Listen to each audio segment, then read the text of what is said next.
רוצים להתחיל. יש לנו איזה כמה אנשים שיגידו כמה מילים לפני.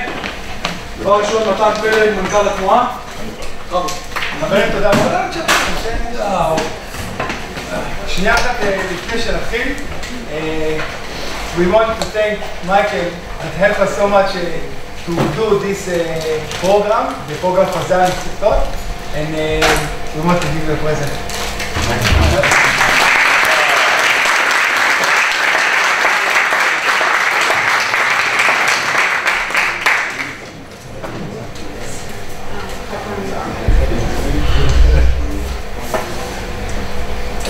Hello, my name is Michael Gross. I am a founding governor of this university, so that's going back nearly 50 years now.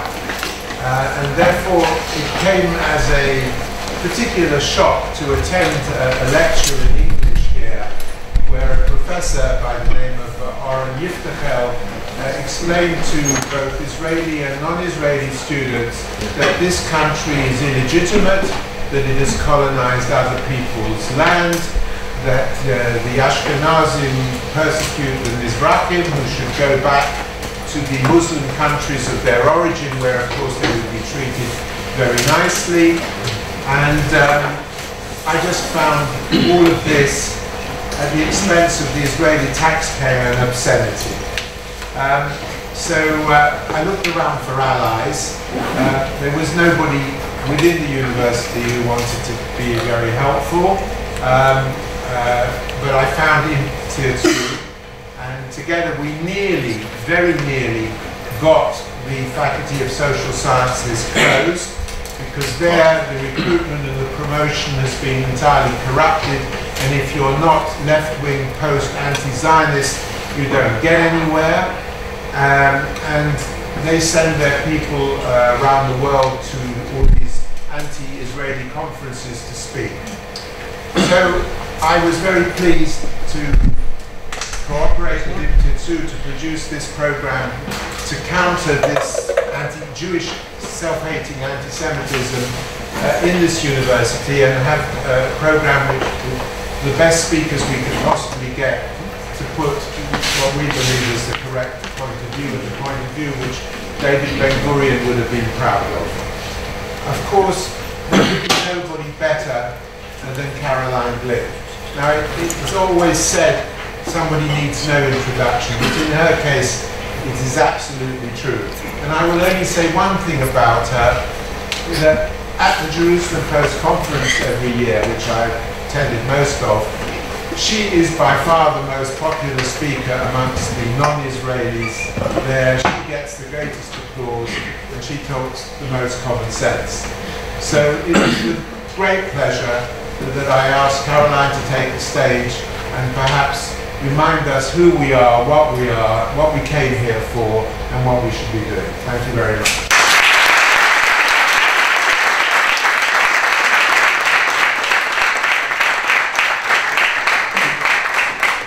Thank you, Michael.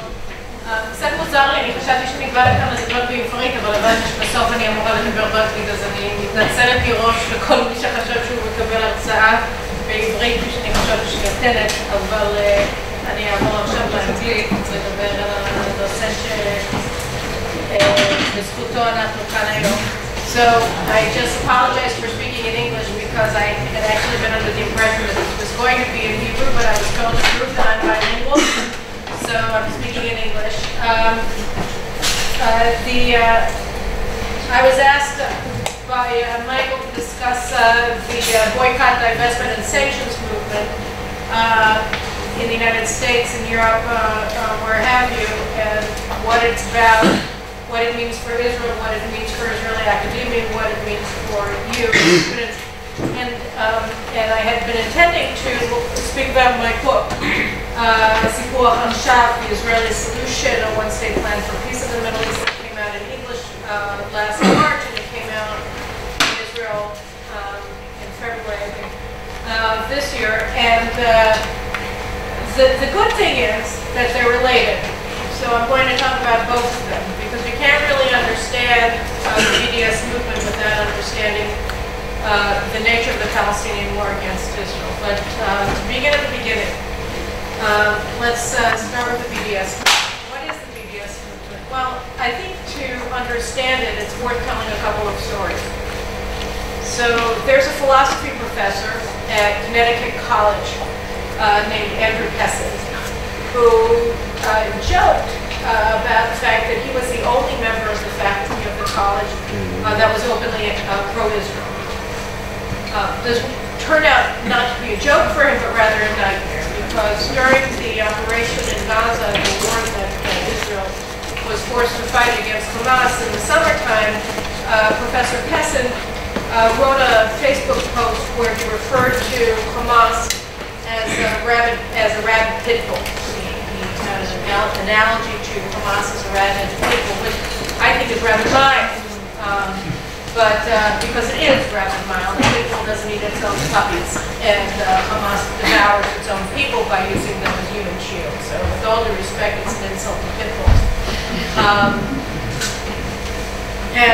For his statement on his Facebook page, he received a letter from a student leader who's Muslim from Connecticut College, and he, being an academic, immediately apologized and deleted his post.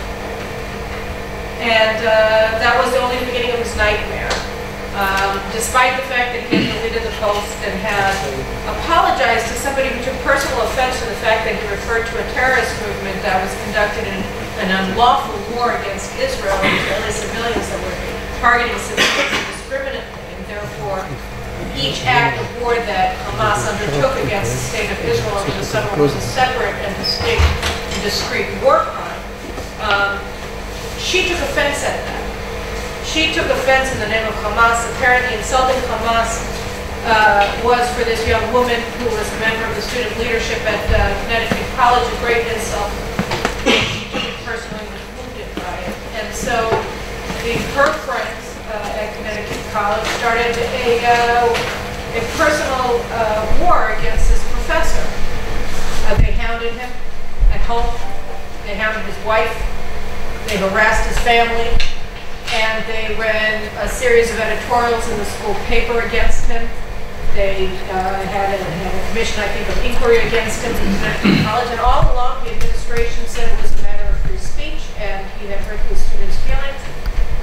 So in the end, as I understand it today, Professor Pessin has taken a medical leave of absence because he simply couldn't stand it. Here he was thinking that he had chosen the safe profession, professor of philosophy.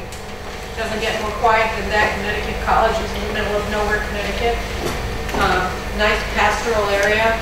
And because he dared to say something which was, as far as I'm concerned, milquetoast, nothing particularly exciting about Hamas, he got whacked, and he became the object of a crusade, or I guess that's the wrong word, a jihad, to destroy him personally and his family, which is something that it's hard to imagine. It's not that it's bad form, it's vicious, it's repulsive, and it's violent. And all of this has been condoned by the administration of Connecticut College. So that's a professor. At UCLA a couple of months ago, it was a well-publicized story, actually, for a change. A Jewish student, a girl, I think she's a junior at University of California at Los Angeles, submitted her candidacy for a post in some committee in the student government. I think it was a post on the Committee for Judicial Affairs. And she was brought before the student council for an interview, which became an interrogation, an anti-Semitic interrogation, where members of the student council of the University of California at Los Angeles were asking this young lady how she thought that she could fulfill properly the duties of her office, given that she was so involved with the Jewish community. She was too Jewish. And due to the fact that she was Jewish and involved in Jewish life on campus, I believe she was a member of a traditionally Jewish sorority at the University of California. They said that she was, by her very nature, biased.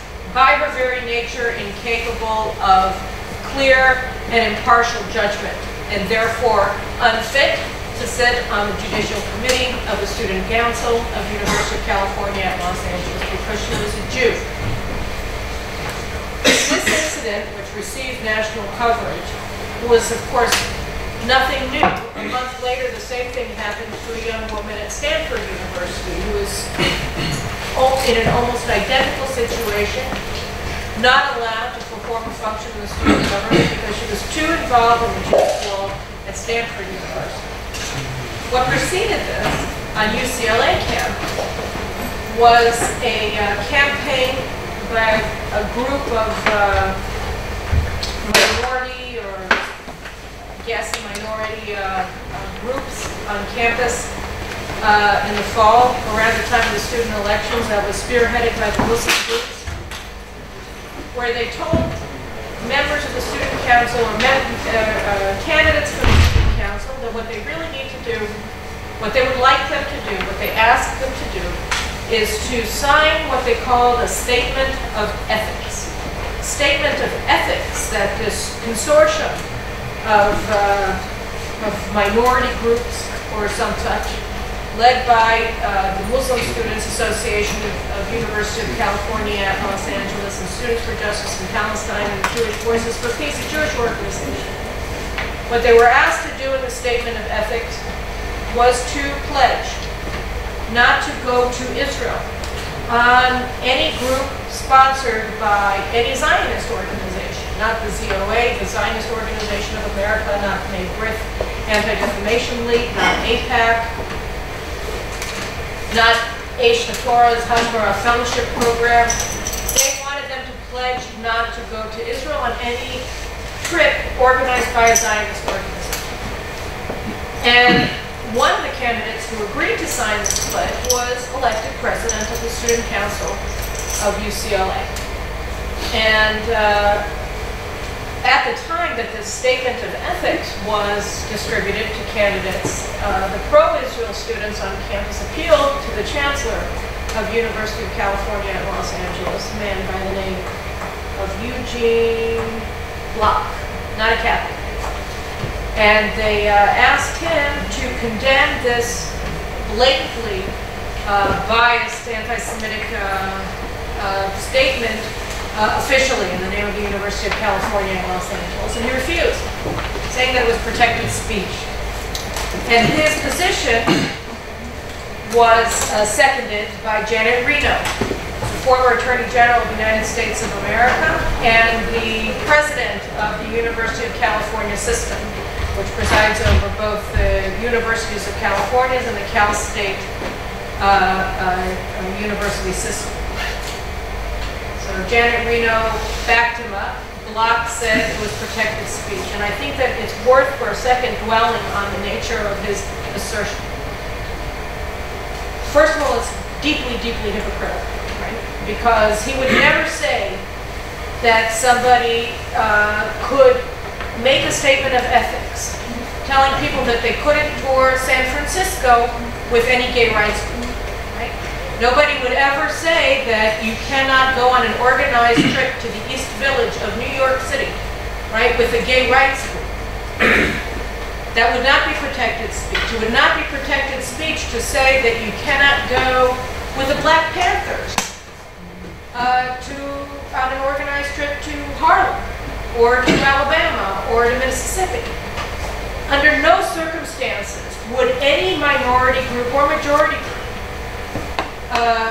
be the subject, that was a subject of such a statement, have that statement defended by the chancellor of UCLA as protected speech. Under no circumstances, it would simply never happen. Only the Jews, only the Zionists.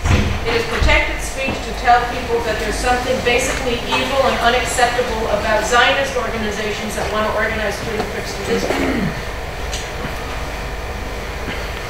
That's one thing, is the hypocrisy. But the other thing is that it's also intrinsically false, what you said, that it's protected speech, because what the statement of ethics, so-called, set out to do was to deny speech. It was an attempt, a successful one, to deny the freedom of expression of Zionist ideas. It was an attempt, and a successful one, to deny UCLA students exposure to the Zionist ideas, to Zionist speech, right? To say you have to, from the get-go, pledge not to participate in any trips to Israel by Zionist organizations, what you're saying is that you're going to prevent UCLA students from being exposed to Zionist ideas. That is an affront to the notion of freedom of speech, freedom of thought, freedom of association. And so to say that an attack on an attempt to block basic freedoms, to bar UCLA students from being exposed to basic ideas about the nature of the world and the nature of the Middle East is protected speech, is an affront to freedom of speech. So what the chancellor did was both hypocritical and false, but nobody took him up on it. But this developed a culture of acceptability to anti-Semitism on UCLA campus that we then saw the expression of in March when the young woman who wanted to be a member of the Judicial Committee was denied initially her candidacy because she was too Jewish. So that it's the notion that there's something basically acceptable about viewing Zionism, viewing Israel, viewing Jews who support Israel and ascribe to Zionist ideas as evil, right? That sets the stage for open anti-Semitism on campus, and the free rein that is given to anti-Semites on campus, bigots on campus, it then enables them to hound professors and students who even are passively pro-Israel, to the point where the expression that made Professor Passon the object of a campaign to demonize and destroy him and his family was a result of him taking the most passive step imaginable in today's world, posting a post on his Facebook page. That's it. That's all he did. And for that, he became the enemy of the people at Connecticut College. That's all he did. And all that this girl did at UCLA was be active in the Jewish community at UCLA. And for these things, they became objects of derision, they became objects of prejudice. They were denied the basic protection of the administrations of their universities because they had done this. Now, this was the BDS movement. What is the object of the BDS movement? The BDS movement claims, right, that they're a peace organization, that by castigating Israel, by waging economic warfare against Israel, by encouraging their university campuses to divest investments from companies that either are Israeli or do business with Israel, like Caterpillar, that make the D9 tractors that the Army uses, that by doing these things, they are in some way, shape, or form advancing the cause of peace, right? They say that they're peace organizations, that they're peace actors. That being anti-Israel is synonymous with being pro-peace, right? Which means that they are moral, right? Because what's bad about peace? Peace is life, peace is wonderful, peace is great. So if I'm pro-peace, then I must be wonderful too, right? And being anti-Israel today means being pro-peace, because being pro-Israel means that you are a murderer, right? It means that you are a warmonger. It means that you are a war criminal. So anything that's anti-Israel must, by virtue of the fact that Israel is evil, be good, right? So this is sort of the concept behind the BDS movement. Now, does that sound like something that can promote peace? No, right? You all wanted to say no, no, no. It was a rhetorical question, but whatever. The point is, it's not an action that promotes peace. It's not something that's going to get, Israel and the Palestinians to an agreement, right? It's not going to bring about a signing ceremony on the White House lawn. Why? Because it encourages, first and foremost, Palestinian rejectionism, right? So that, from a kind of linear perspective, will demonizing Israel, will barring university investments to Israeli companies or American companies that do business with Israel, is this going to promote peace? No, it's not going to promote peace. It's going to minimize chances of peace, because it's going to suggest to the Palestinians that if they just wait it out through a war of attrition, a political war of attrition against Israel, Israel will crumble and they'll get anything that they want.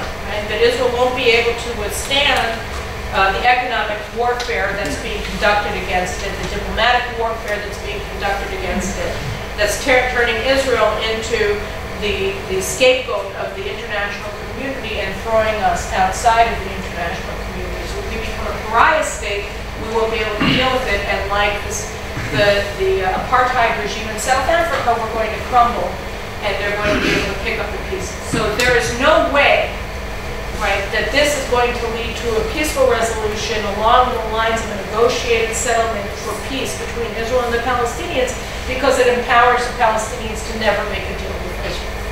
It convinces them that all they have to do is let the anti-Semites at Connecticut College, at UCLA, at Harvard, at Columbia, at Berkeley, at Michigan, at University of Chicago, at University of Illinois, at University of Ohio.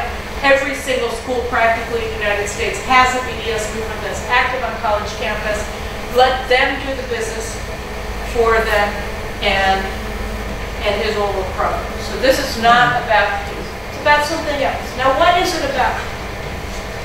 Well, as I think Prime Minister Netanyahu often likes to say, if it walks like a dog, if it ducks, if it talks like a dog, quacks like a dog. What this movement of BDS, boycott, divestment, and sanctions against Israel does is it makes any discussion of Israel, makes the word Israel, makes the concept of pro-Israel damaged goods, at a minimum, right? You know that it's controversial. Pro, against, who cares, you know, I'm just a frat boy, I came to college to drink beer and get a job on Wall Street when I graduate. I don't care, but when I think of Israel, me, you know, Joe Schmo from Indianapolis, right? When I think of Israel, I think it's controversial. I think there's something wrong with Israel. It's not something that seems normal. It's something that everybody screams about every time that the word comes up. It's castigating Israel as a problematic country. First of all, that's, you know, sort of at a first instance. But what it really is doing, as we see with the rise, the rapid and always escalating rise in the nature and in the intensity of attacks on Jews, Jewish professors, Jewish students on university campuses in America today, is that the real idea behind the BDS movement is that you want to normalize anti-Semitism. Now, I graduated from Columbia in 1991, and we had problems with the Arab students due largely to the fact that Edward Said was a very well-known and thought of professor. He was at Columbia when I was there. He was a professor of comparative literature, and because he was there, he was one of the most outspoken PLO propagandists in America. And because he was there, Columbia sort of became a magnet for anti-Israel activism during the years that I studied at Columbia. But it was nothing then like what most college students today experience everywhere in the United States. I mean, I remember we brought Amnon Stoshno to speak at Columbia when I was a sophomore. He was the Judge Advocate General in the IDF. He was at SOP. And the Arab students shouted him down. They busted him in from Brooklyn. They busted him in from Queens. It was the first time it had ever happened at Columbia that a speaker came to speak and simply wasn't able to speak because he was shouted down. Now this happens everywhere, right? In London, in Britain, throughout Britain, a member, a representative of the Israeli embassy comes. He's lucky if he gets up good afternoon before they throw him off the stage with heavy security and shoo him out the building with bodyguards all around him on the side entrance to get him out safely from campus before he's physically assaulted. So, you know, this was back in, I guess it was 1989, 1990 when the happened was Stoshno. And it happens on every college campus in America now, and of course it's taken for granted in Ireland and Scotland and the UK that if you are a pro-Israel speaker, you are either going to have an unpublicized speech to just Jews who know by word of mouth that you're coming, or that you're going to be pilloried, heckled, and maybe attacked and that everything that happens with you is going to happen under heavy security. This is something that tells you, right, that there's not only something basically controversial about Israel, but that there's something very bad about Israel, that it raises these incredible feelings and emotions among Israel's enemies, right? That they swoon, right? That this woman was personally harmed as an individual because Andrew Pessin said that Hamas terrorists are like rabid pit bulls.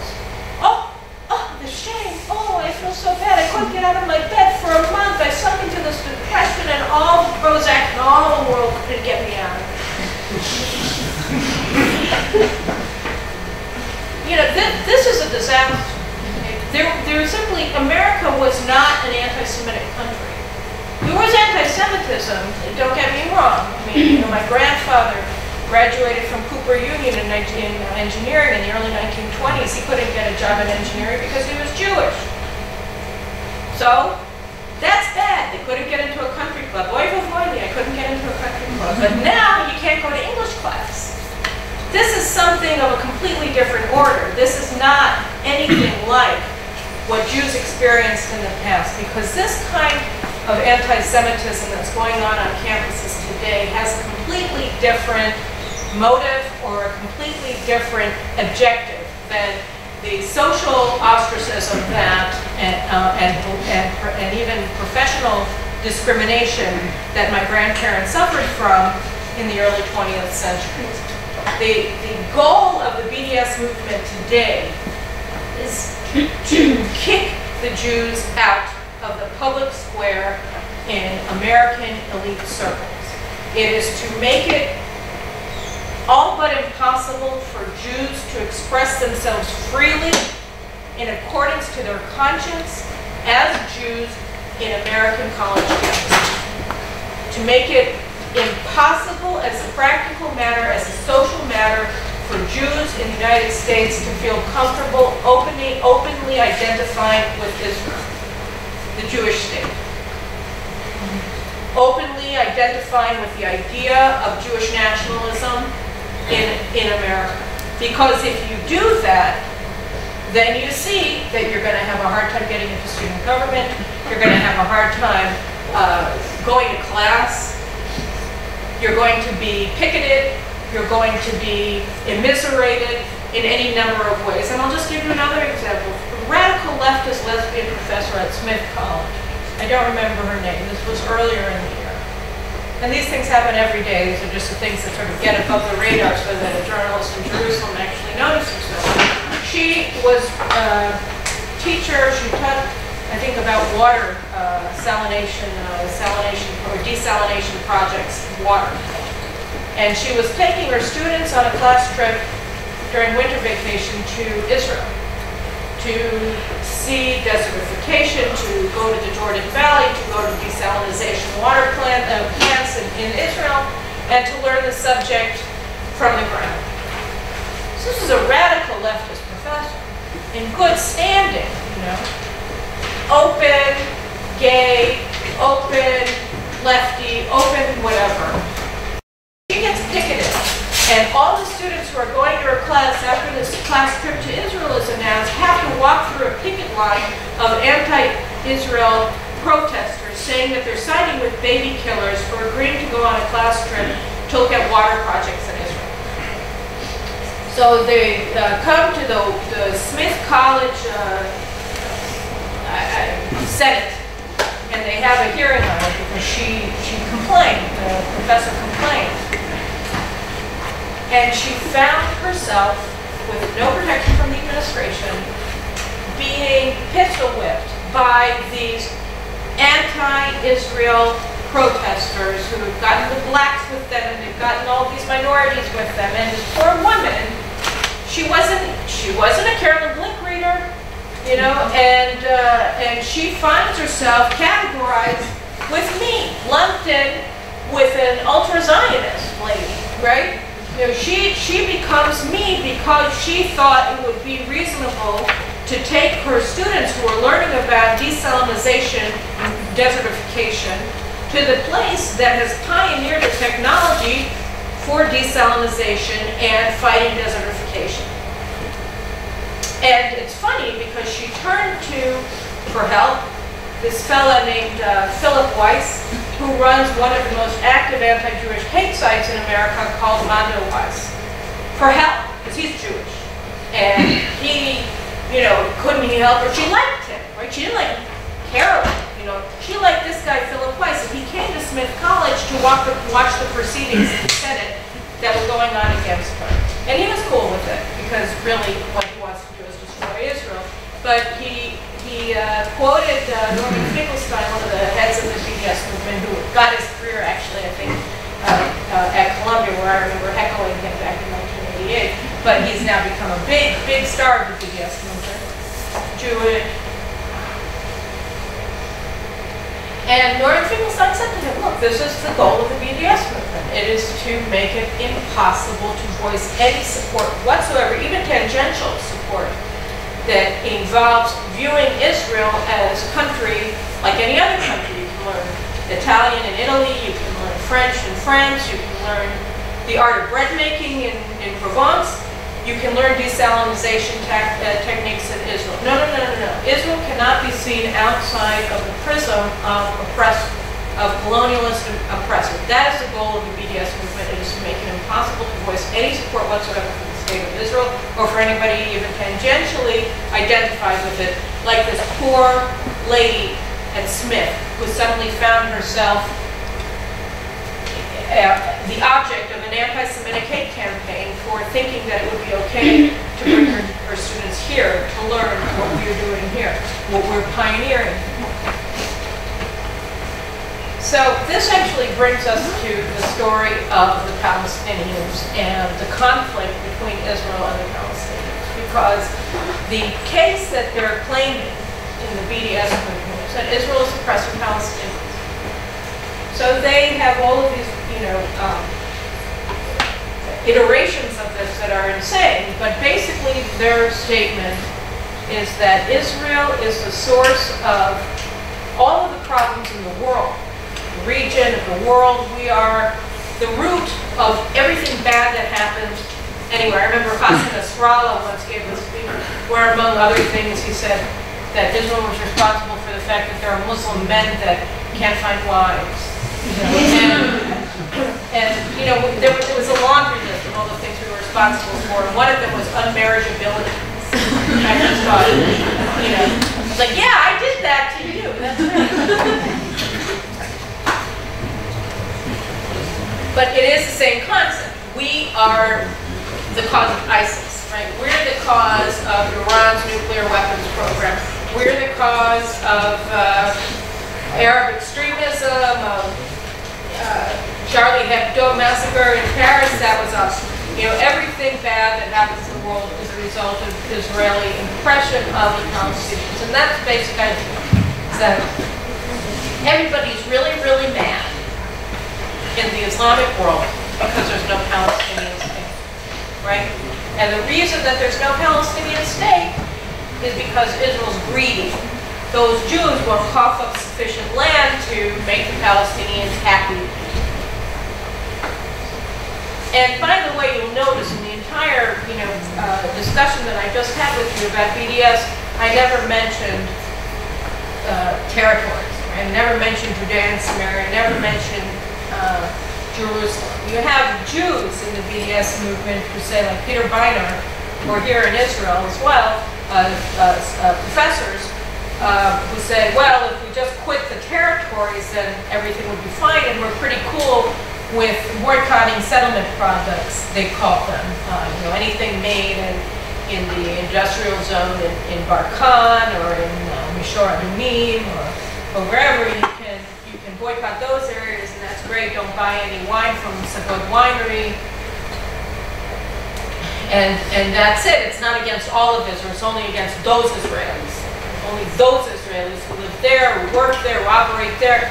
You know, we're fine in Beersheba, we're fine in Tel Aviv, we're fine in Haifa. It's just those damn settlers, they're the problem. And so we agree with the world. We also think that they're the problem. But no, the woman at Smith College, the professor at Connecticut College, the student at UCLA, and on, from campus to campus to campus to campus, where they're all experiencing the exact same pattern of events, pattern of behavior.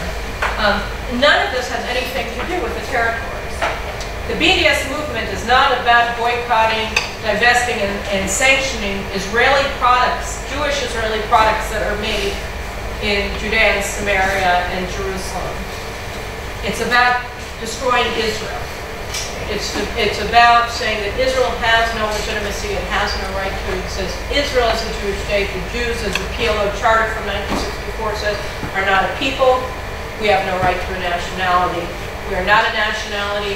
We have no history in the land of Israel. It's all a lie, right? That's the basic idea behind the BDS movement, is to de-Judaize the Jewish people and turn us into nothing, right? We're ether. We're nothing. We're nothing. We don't have a right to anything. We have no history. We have no people. We have no nothing. We got a religion. You know, you could be Jewish, you could be a Hare Krishna, it doesn't matter, you're nobody, right? That's basically the idea behind BDS. Every single aspect of Jewish nationalism, whether it's being undertaken in Tel Aviv, or it's being, you know, in the Intel factory in Herzliya, or whether it's, or in Kiryat Gat, or whether it's being undertaken in Barkan, or in Mishor Adumim, or in Gush Etzion, it doesn't matter. From their perspective, it's all the same. None of us have a right to it. And it's important to point that out, because the idea of Israeli oppression of the Palestinians, as we see it, as most Jews see it, both in Israel and in the United States, is that it's about a question of partitioning of the land of Israel between Jews and Arabs. Right? We tried to do it, of course, since 1937, even 1922, when the British locked off Transjordan from the mandate that was supposed to be for a Jewish homeland and gave it to the Arabs. And again with Peel, with the white paper, and then with the UN Charter, I mean the UN partition plans, have been trying and tried. It's a whole concept that we can appease the Arabs, their hatred towards the Jews and the rejection of Jewish rights, by giving them sufficient quantities of land in the land of Israel, but they'll, at the end of the day, be satiated, be satisfied, and live at peace with what remains of the Jewish national home in the land of Israel, wherever its borders may be. And if you recall, the Peel partition plan basically gave us all but nothing, right? And it was a state that could never exist outside of a piece of paper, because it was completely unachievable, and actually the Zionists rejected the map but accepted the notion of partition. We've always accepted the notion of partition. But the Palestinians and the Arab world never accepted the notion of partition. And so the two-state solution concept is a Western concept. It was made by the British in the 1920s. It was embraced afterwards by the Europeans and by the Americans later, and by the Israeli left. But it's not a concept that came from the Arabs. It's a concept that came from the West. It's an idea, it's a notion that is a Western notion, a colonialist notion, if you will. I mean, it was the British mandatory authorities who thought of it for the first time. Just like they partitioned the rest of the Middle East, just like they, you know, if you look at the map of Africa, it was made with a ruler, right, and a straight edge, by the British and the French and the Germans, who just cut up the continent and divided it up between them. So it was the same concept, that you could partition it and everything would be fine. And it never worked, because the Arabs never accepted the notion of partition. They actually never accepted the notion of countries, but that's something neither here nor there. But what the two-state solution does to Israel, from a Western perspective in particular, is that it places the burden of guilt, the burden of responsibility for solving everything, on the side that's been the victim, right? We have been attacked by the Arabs. We have been invaded repeatedly. We have been victimized by a culture of hatred that they teach their children that they should become murderers of our children. We have been victimized by their missiles, by their mortars, their calls, incessant calls to destroy us, their inculcation of the notion that Jews are subhuman among their societies, both in the areas ruled by the PLO and ruled by Hamas. We have been the victims, and what they're saying to us with the two-state solution is that it's your responsibility to fix this by giving them land, more land. give them Jerusalem, give them the eternal capital of the Jewish people. And then they'll be satiated, just like they were when we gave them Gaza. And we keep thinking, well, if we give them more, then one of two things will happen. Either they will be satisfied and we will have peace, or the international community will rally to our side. What is the international community from an Israeli perspective? The West. We don't care about anything else. The Europeans and the Americans are going to side with us against them, because they'll see, as Barak said in 2000 after Camp David, we ripped the mask off of Arafat and we showed the world that Arafat remained a terrorist. And look at what happened. Nobody cared. Nobody gave a good goddamn about the truth. What we got was not a recognition that we were not to blame for the absence of peace. What we got was the blood libel of Muhammad al-Dura, propagated by French TV, saying that IDF forces at Soviet Gush Katif at Gush Katif Junction in October 2000 deliberately murdered a Palestinian boy named Muhammad al-Dura. Something that never happened. But it was the most successful blood libel that we've seen since the Holocaust. That's what we got. We didn't get recognition that we were not responsible, that the side that was responsible for the absence of peace was the same side that has always been responsible for the absence of peace, the Arabs. In this case, Yasser Arafat. No, what we got was complete denial and the propagation of blood libels against Israel.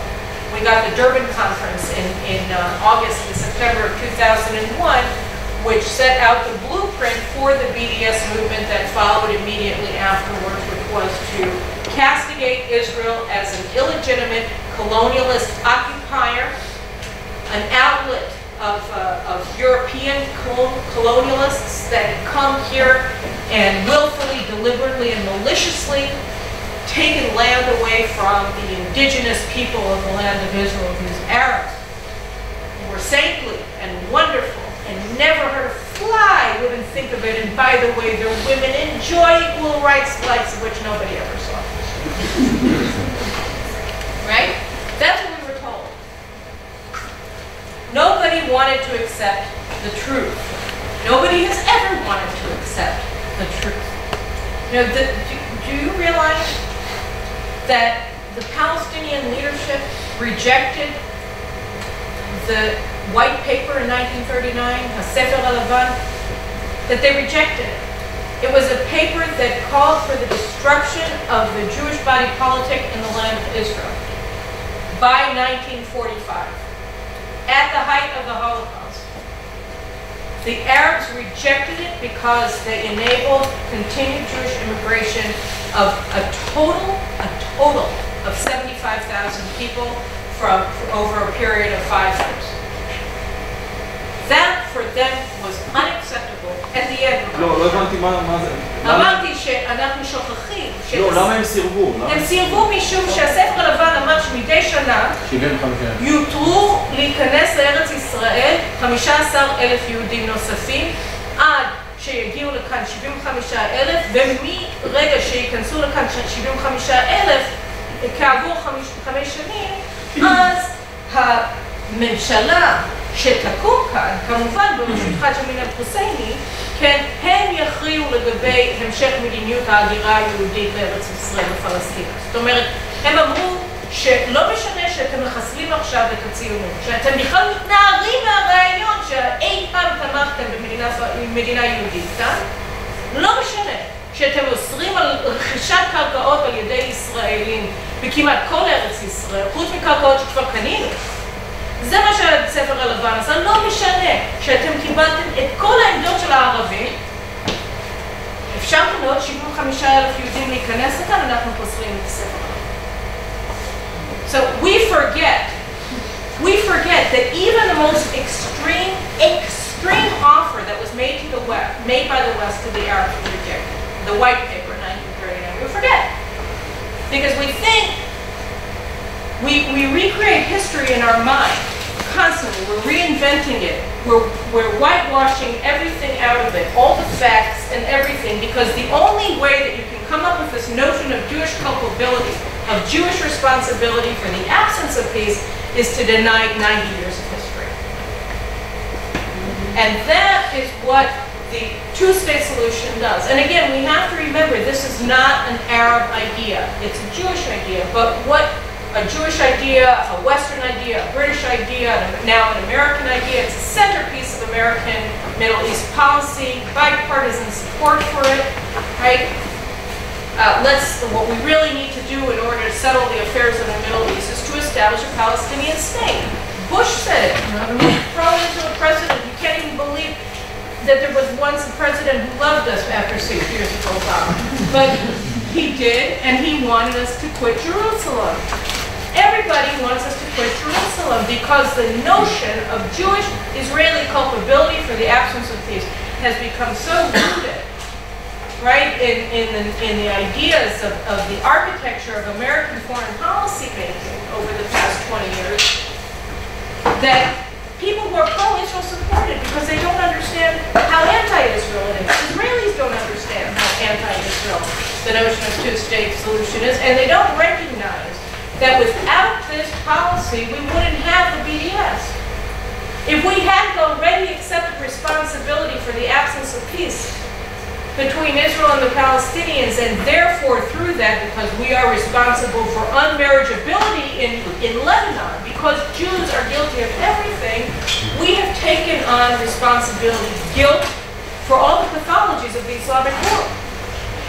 Because, we remind ourselves what President Barack Obama just, said recently, what he always says, what Bush said before him, what Clinton said before him, that if the minute that a Palestinian state is established, you're going to see a sudden drop in radicalism among Arabs. Because what really makes somebody in Cairo or in Suez or in Sana'a wake up in the morning is the notion that he will live to see the destruction of the Jews. Because that's really all they care about there. They don't care about the fact that their countries are getting overrun by terrorists. They don't care about anything. They don't care about the fact that they have no chance of getting a job, that they don't have any water, right? That they're unmarriageable. No. What they really care about is that Israel won't give Ma'ale Adumim to the Palestinians. Right? That's what makes them get up in the morning, is they're concerned over that. No, of course not. It's completely irrational. It objectifies every Arab in the entire world. It says that they don't have any interest of their own. All they care about, the only thing that matters to them is how large Israel is. It's a completely irrational perspective.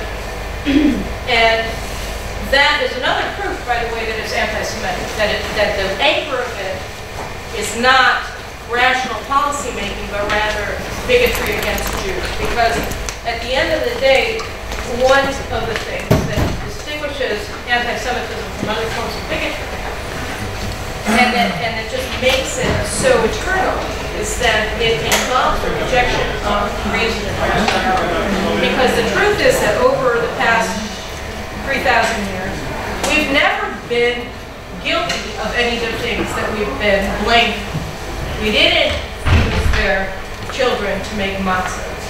We don't do these things. We've never done these things. We've never tried to take over the world with our banks. There's never been a Jewish conspiracy to take over the world in order to, I don't know what, to enslave the Buddha. There's never been a conspiracy. It's all a lie. It's always been a lie. Anti-Semitism has always been based upon lies. It has never been based upon anything real.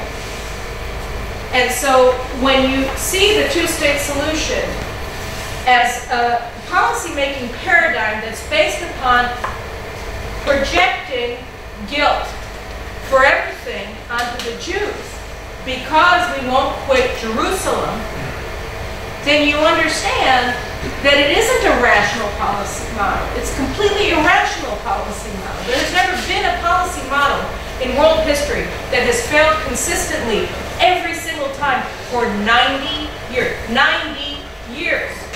And it continues to be embraced by all the who's who, all the beautiful people, all the major American Jewish organizations, both houses in the US government, by all of Europe, as the be-all and end-all of policy. It will never work. It can't work. Because the Palestinians are not interested in peace with Israel. And this brings me to two final points. One is FIFA. You know, right now in Switzerland, the head of the International Football Association, Soccer Association, is trying to adjudicate a dispute. It's not a dispute, it's an act of aggression between the Palestinian head of the soccer league and the Palestinian Authority, Jibril Rajoub, who is a murderer, who is a terrorist, who is a rapist, who is an anti-Semite, who called for Israel to be attacked by nuclear bombs, who is now the head of the Palestine Olympic Committee and its football chair. And Ofer Eini, the former Histadrut labor boss, who is now the head of Israel's Soccer Association. And Jibril Rajoub, as the head of sports in Palestine, is now working through a resolution trying to force FIFA to vote on whether or not Israel should be expelled from FIFA because we are an apartheid regime. Now, he's not an apartheid regime, right? He doesn't want a country that has no Jews in it, right? Nah, we are. Oh, and we're told, well, Ofer Eini thinks maybe he has a point because Ma'ale Adumim has a soccer team. Because he has no idea what he's dealing with. Because we have told ourselves that we're responsible. Like we have lied to ourselves for 23 years and convinced ourselves that we're responsible for this hatred. That if we shrink ourselves into borders that we can't defend, then somehow or another give up our capital city, God forbid, then, this irrational hatred of millions upon millions upon millions of people is going to disappear. That it's in our power. We've bought it. We've accepted this lie. That it's in our power to do something to get people to stop hating us irrationally. So Ofer Eini says to Channel 2's Ben Shani last night, I watched it and it went like this, right? That the problem is, they have a point because Ma'ale Adumim has a soccer club. No, they don't have a point. No, they don't have a point. This is not a dispute. This is an act of aggression against the Jewish people. That's what it is, and we have to be able to call it by its name, and we have to be able to recognize it as such. Because only if we do, we'll be able to fight it. And this confusion on the part of Ofer Eini brings us to where? This school. This school, Tel Aviv University, Hebrew University, Haifa University, where you have Israeli academics who are supporting this. Right? Where you have Israeli academics, like the former head of the political science department, right, who are supporting the BDS movement, who are supporting academic boycotts against Israel. Boycott me, please, I'm evil, I'm so bad, I'm horrible, I'm terrible, I'm a Jew. Please boycott me and then invite me to be a guest lecturer at your school because, I have these frequent flyer miles and I haven't taken my kids to see Disney World, and so, yes, why don't you do that? And so we have a situation where not only are we responsible at the end of the day, not responsible, God forbid, like a woman is responsible for her husband beating her, but responsible in the sense that we give intellectual license to this burgeoning anti-Semitism that is making it increasingly difficult to be Jewish in America. In America. We give intellectual license to this by saying that there's something basically wrong with Zionism, our national liberation movement, with Israel, our country, and with the notion of Jewish nationalism, our people. We are somehow or another damaged goods.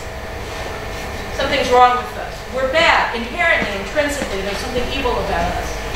We give license to this bigotry by catering to it, by accepting the notion that we're responsible for something that we didn't do, that we're blameworthy for something that was forced upon us. Breaking the silence, right? Is that what it's called? Breaking the silence. Shofrim shtika.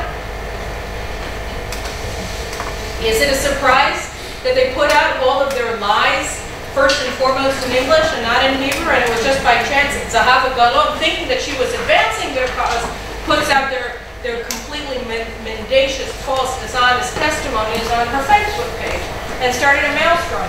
But how many people going about their lives, right, like the reservists in Geneva, how many people raising their kids, loving their country, going to the reserve units for their service, raising their children to be good, tax-paying Israelis, serve in the army, go to school, make the best of our lives. How many of us are thinking about the fact that we have to defend Israel against our own people? None of us, right? We're all busy. We've got our lives to lead. And then suddenly we wake up in the morning and discover that we're being libeled by other Israelis who are getting paid for it, by Europeans and by Americans. And then suddenly we discover that we have to, in the middle of our lives, stand up and prove that we're not monsters, that we're not deliberately killing little girls in Gaza.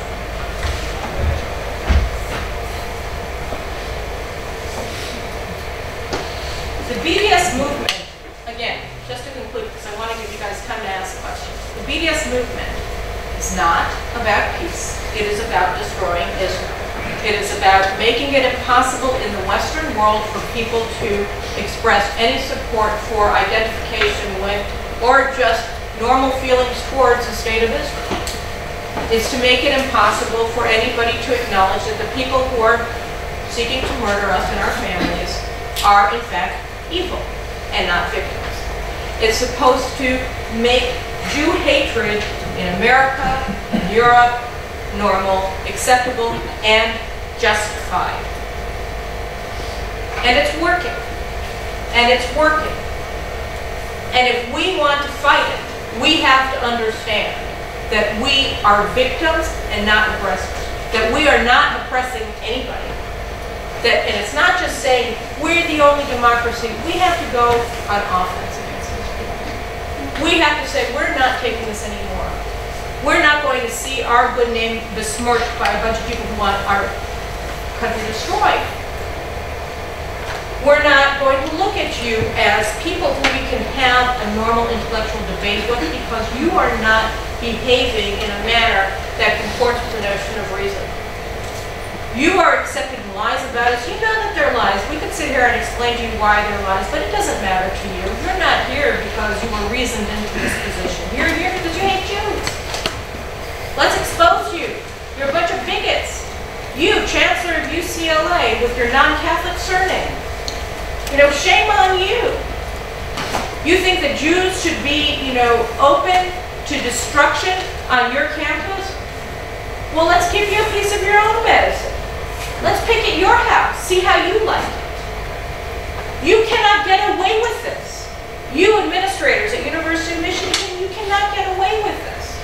We won't accept it anymore. You're not going to sleep well in the evening if you're making Jews suffer in their beds. It's not a matter of discussing and being nice and showing everybody that we have gay rights parades in Tel Aviv that are the envy of all the world. No, no, no. It's about telling them that they have to be ashamed of themselves because they're haters. They're anti-Semites. They're bigots. They're racists. All those terrible things, that's what they are. They're projecting it on us, but we didn't do anything wrong. And we have to be able to say that not only abroad, but here in Israel as well. Here in Israel as well. It starts from here. And the notion that we did something that has promoted, enabled, or advanced the suffering of the Palestinian people is something that we have to stop accepting. Because we simply haven't done that. We simply haven't done that. They have been immiserated more over the past 23 years living under the Palestinian Authority than they ever were living under Israeli control. And we don't have anything to apologize for. Here and there, things were done, so that doesn't make us immoral. That makes us human. And we expect to be treated as such. We're human beings. We're not demons, and we're not angels. And just as they won't apply that standard to themselves, they can't apply it to us without being bigots. We have to fight it here. We have to fight it abroad. Because this isn't about what's going on the other side of the green line. This isn't about what's happening with a bunch of kippah-clad kids hanging out wearing talitot and tzitzit on a kiva. It's not. It's not about that at all. It's about whether the Jews have a right to freedom or not, and we know that we do. And so we have to fight it also in our classrooms in the United States, also in our classrooms in Israel, everywhere that it's being challenged. We have to face it and we have to challenge it and we have to never accept it again. So those are my thoughts about BDS, Mike. How's that?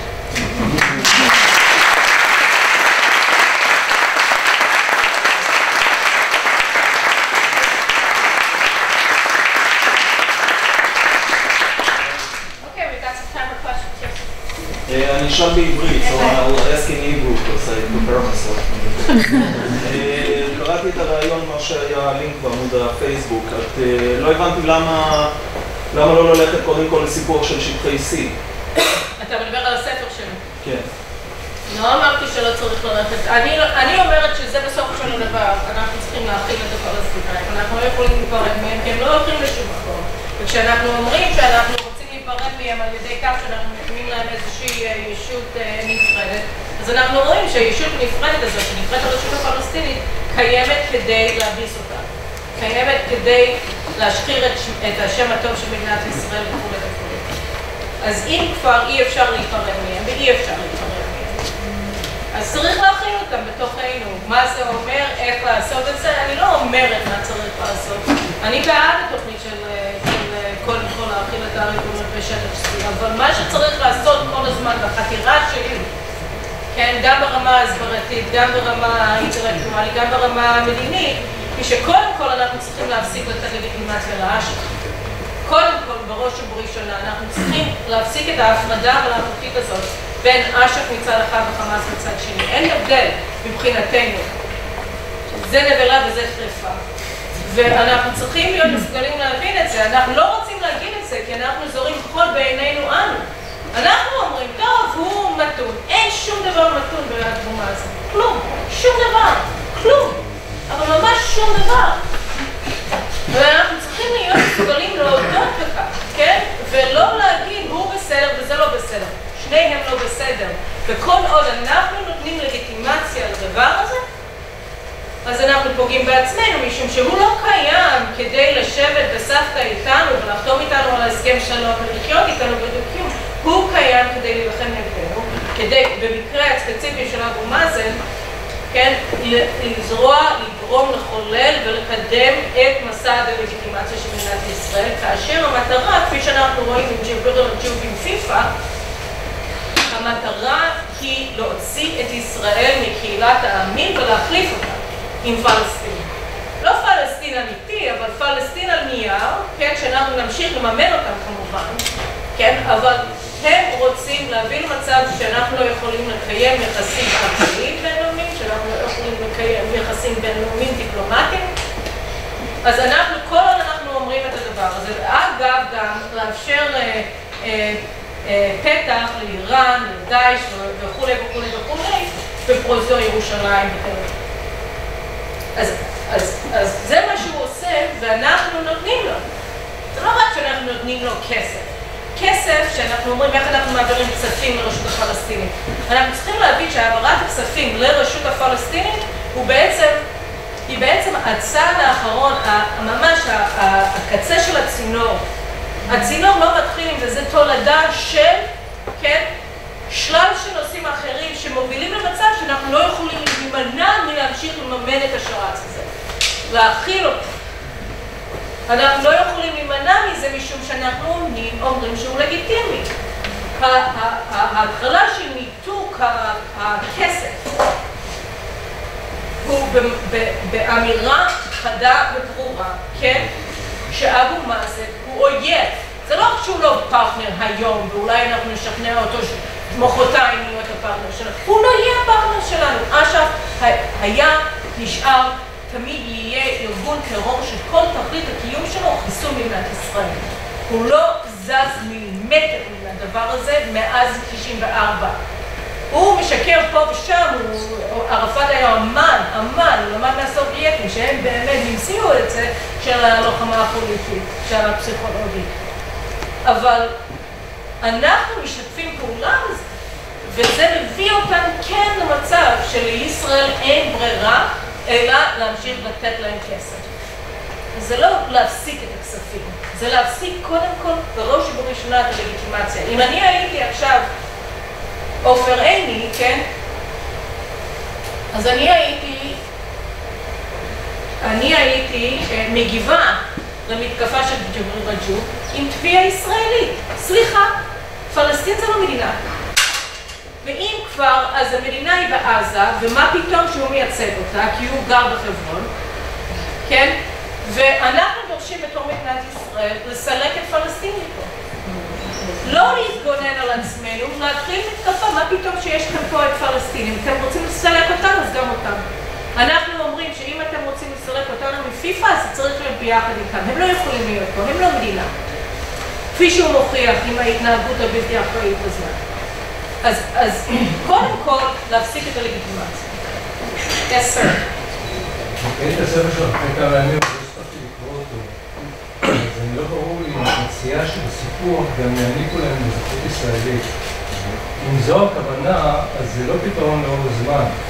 כי לאורך זמן הפתרון היחידי הוא, מה שאני הייתי עושה זה טרנספר כמובן, אבל אי אפשר לעשות טרנספר. אי אפשר לעשות טרנספר פיזי, טרנספר מנטלי, שכוברת שירדן נפחת למדינה פלסטינית, והערבים שגרים ביהודה ושומרון נהפכים לאזרחים ירדנים ותושבי מדינת ישראל. אז תראה, אז קודם כל מה שאני מציעה להם זה מה שיש באמת לתושבי ירושלים ולרמת גולן. קרי, תושבות קבע, עם היכולת לבקש אזרחות ישראלית, ואם הם יעמדו בקריטריונים, אז הם יכולים גם לקבל אותה.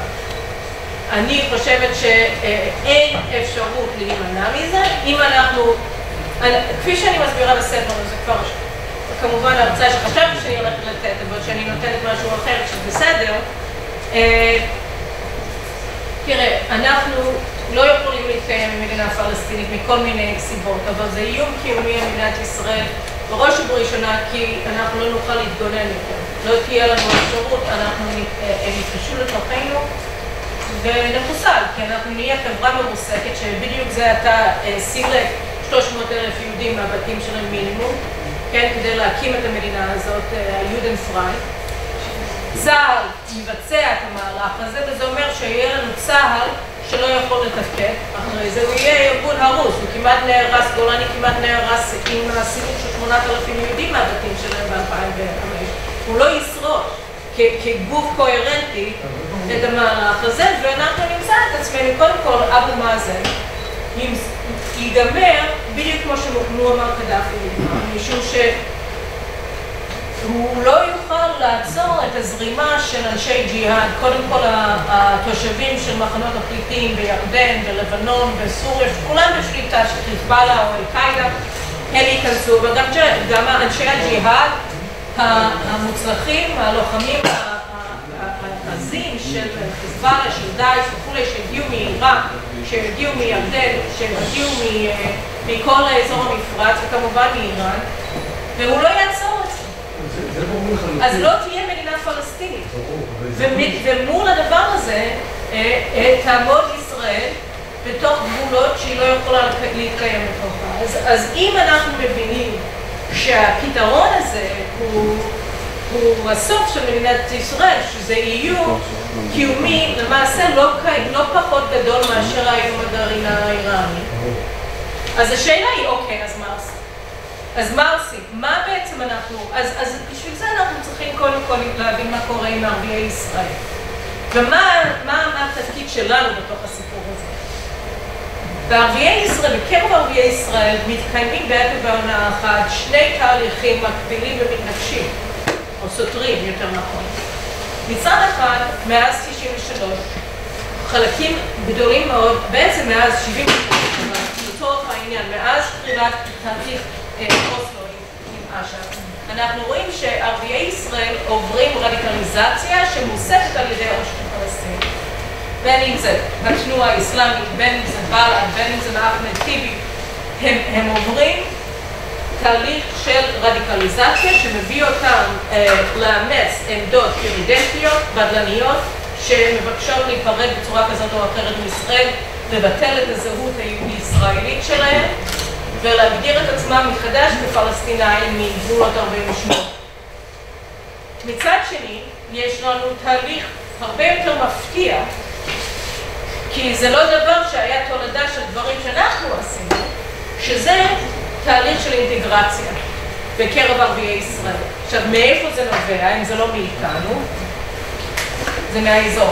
שהם רואים מה שקורה בסוריה, הם רואים מה שקורה בלבנון, הם רואים מה שקורה בעיראק, במצרים, והם אומרים שקרש ההצלה היחיד שיש לנו בסערה הזאת, ישראל.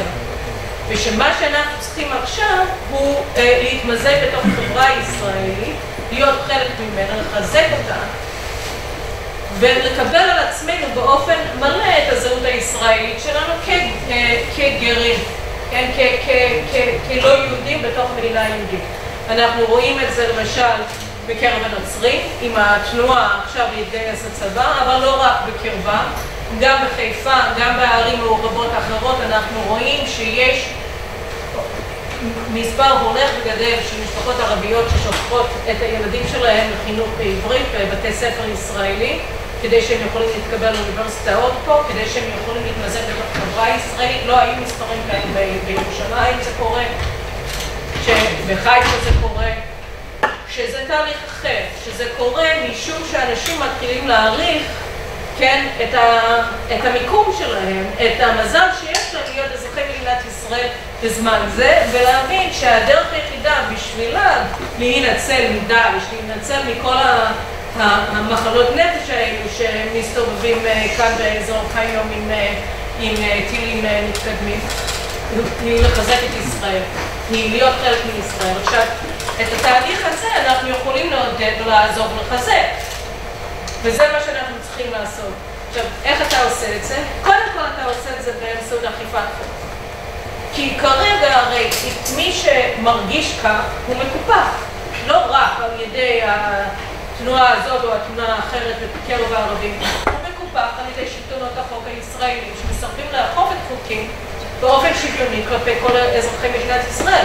אם אתה תתחיל רק עם הצעד הזה, שאני עכשיו אוכף את החוק גם נגד אנשים שפורשים לתוך דירות באופן בלתי חוקי ביפו, או בנצרת עילית, או באיפה שלא יהיה, בין אם הם ערבים, בין אם הם יהודים, אנחנו עכשיו אוכפים את חוקי התכנון והבנייה בקרב הבדואים בנגב, בדיוק כמו שאנחנו עושים בקרב המשפחות היהודיות בבאר שבע, אז אנחנו נראה תהליך הפוך קורה.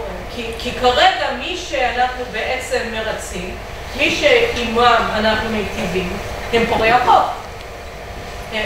ואם אנחנו נעצור את הדבר הזה, אז מי שירוויח הכי הרבה זה לא אנחנו. מי שירוויח הכי הרבה זה אותם הערבים שרוצים להתנזק בתוך החברה הישראלית, שכיום הם מקופחים בגלל שאנחנו עושים בדיוק את ההפך.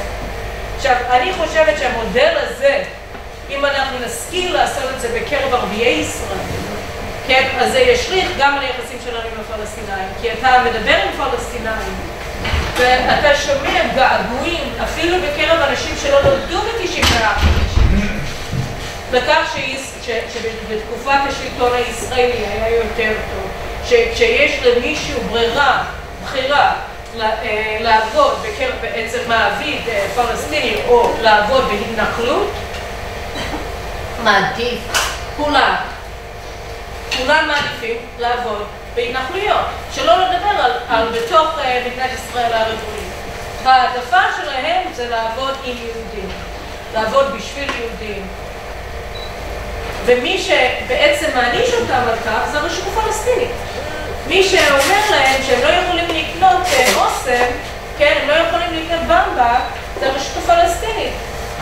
שהם לא יכולים ללכת משלחת אנשי העסקים לחיפה, כן, שלשכת המסחר בחיפה מזמין משלחת של אנשי עסקים פלסטינאים להשתתף באיזשהו דיון משותף על קידום יחסים כלכליים בינינו, אז יוצאת קריאה ברשות הפלסטינית להחרים את כולם. כן, אז אנחנו מבינים שהנורמליזציה של היחסים שלנו, המיזוג של הפלסטינאים בתוך הכלכלה הישראלית, בתוך החברה הישראלית, היא האיום הכי גדול ברשות הפלסטינית. אז אנחנו מבינים שהוא גם היתרון הכי גדול לנו. אנחנו רוצים את זה.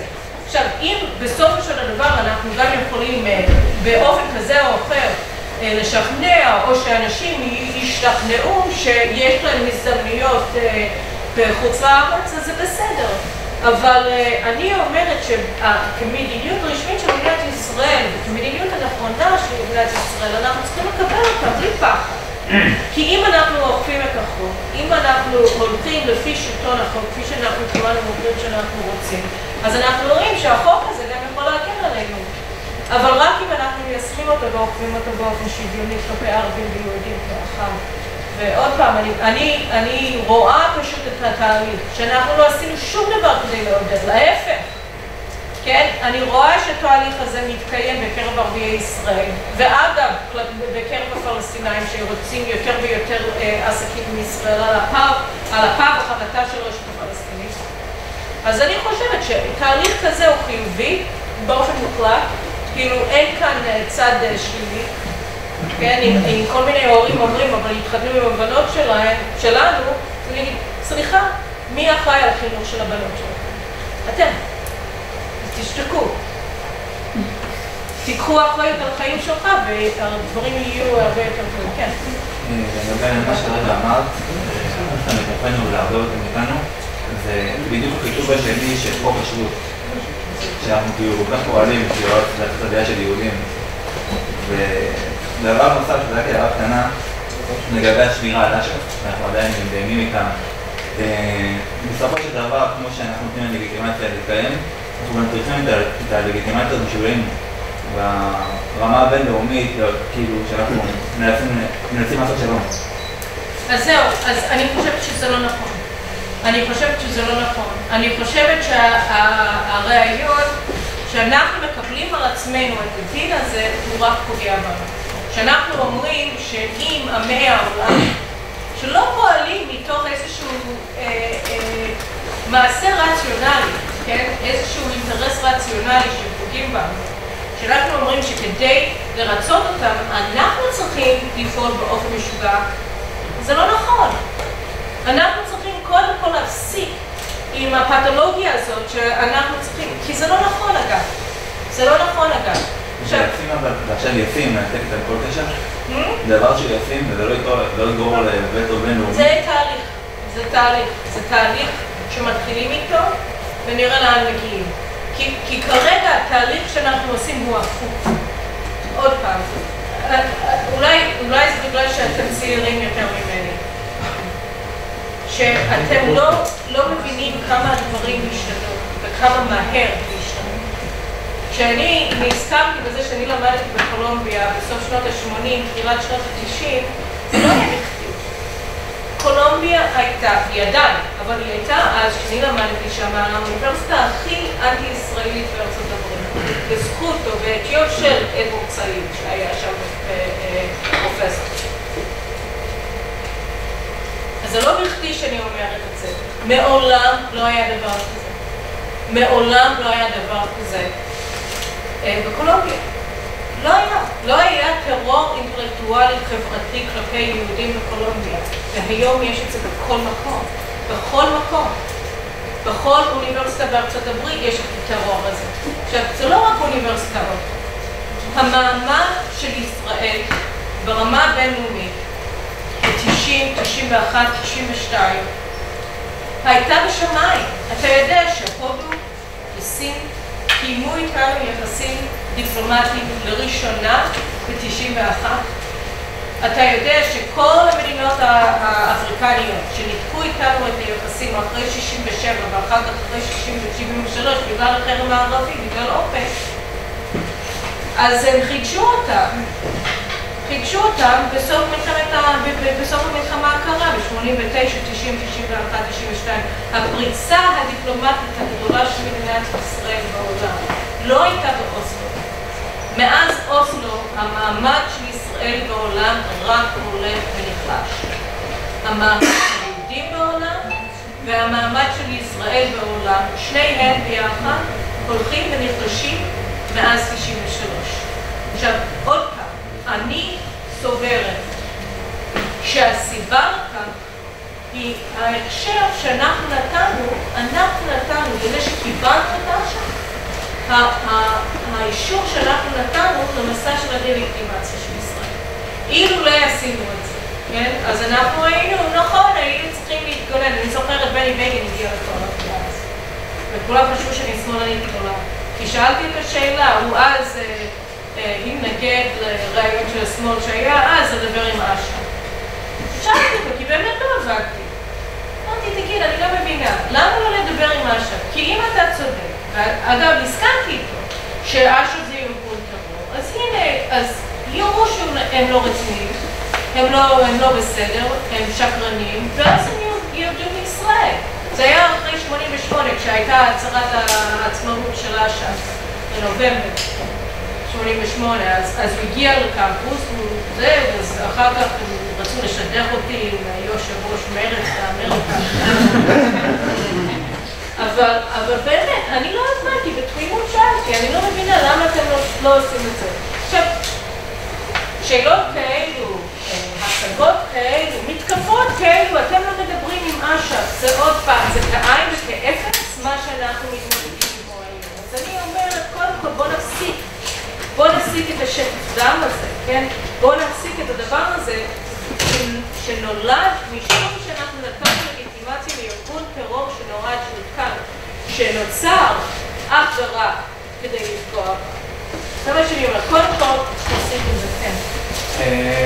דיברת במשך ההרצאה, אמרת על זה שאנחנו צריכים להפסיק להתנצל ושאנחנו צריכים...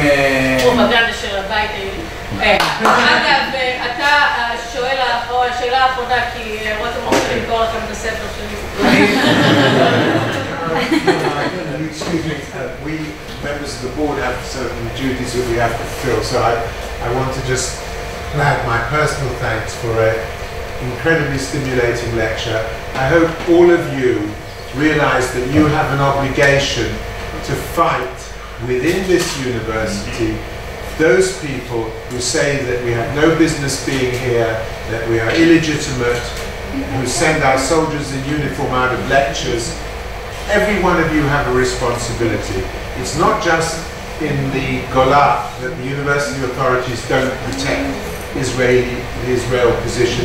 It is, unfortunately, the universities within this country that do it, even in this university here.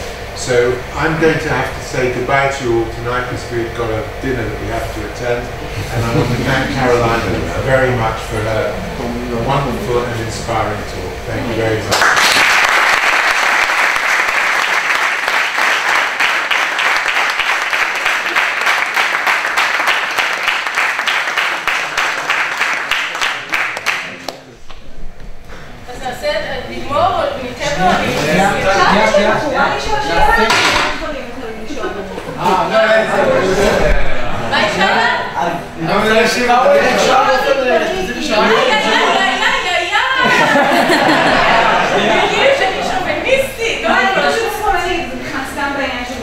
לא, זה רותם בשעה. בקשו שרק... הנהלת פיצום ביקשה שרק דברים של השאלות, זה לא...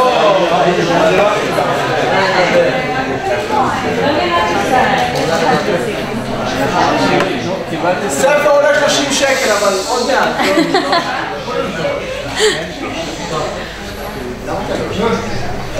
נו, תשאלי.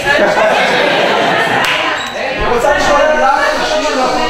כי כל המטרה של ההרצאה הזאת, ואני מאוד מכבדת אותך, את אישה אינטליגנטית, וכפמיניסטית, אני שמחת לראות אישה אינטליגנטית.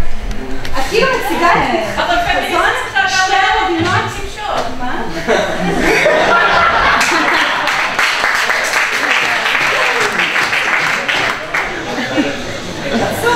אז את אומרת שחזון שתי המדינות, או פתרון שתי המדינות, זה רעיון כל כך קיצוני ורדיקלי, כשבפועל כל ראשי השב"כ, שנראה לי מבינים יותר ממני, ממך, מכל האנשים בחדר הזה, על מצב בשטחים, המצב של הטרור, כל ראשי המוסד, משנות ה-70 שאי פעם היו, תומכים ודוחפים ופועלים להגעה לפתרון מדינות שתי מדינות לשני עמים.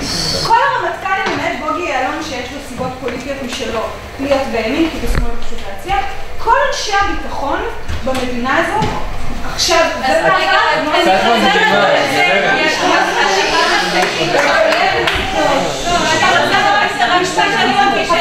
של ביטחון אחד. את לא שואלת, את נואמת. אין איש ביטחון אחד. אבל תשמעי, אני נורא מופתעת אני נורא אלימה.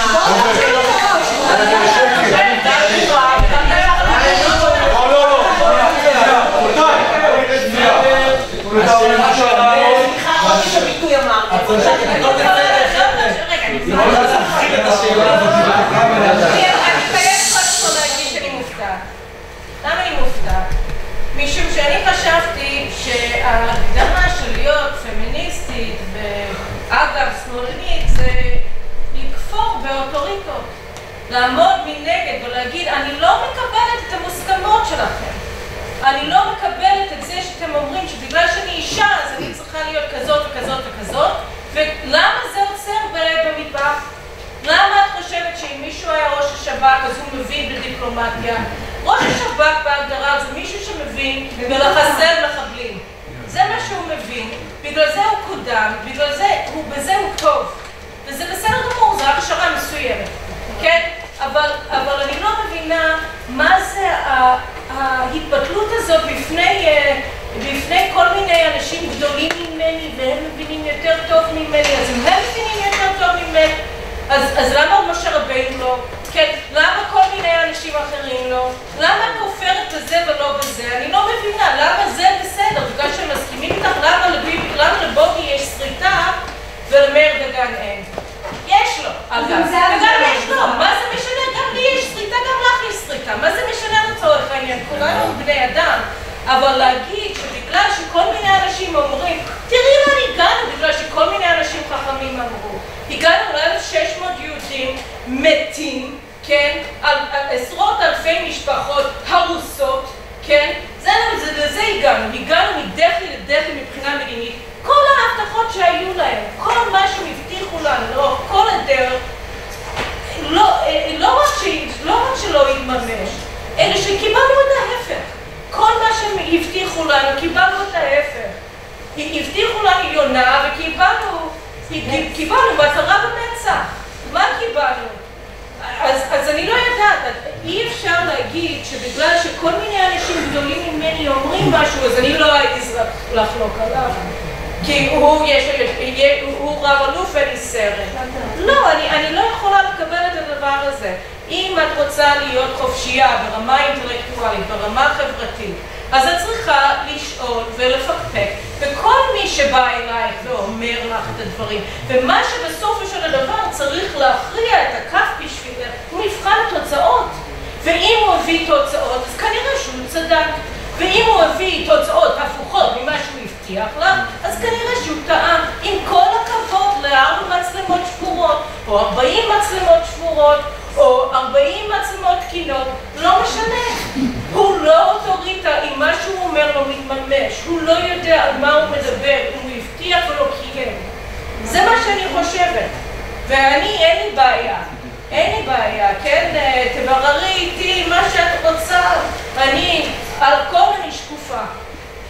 אבל מה שאני לא יכולה לסבול זה שאנחנו חייבים להיות יראים לאנשים שטועים וכושלים פעם אחרי פעם אחרי פעם. אני לא מוכנה לקבל את הדבר הזה. לא מוכנה.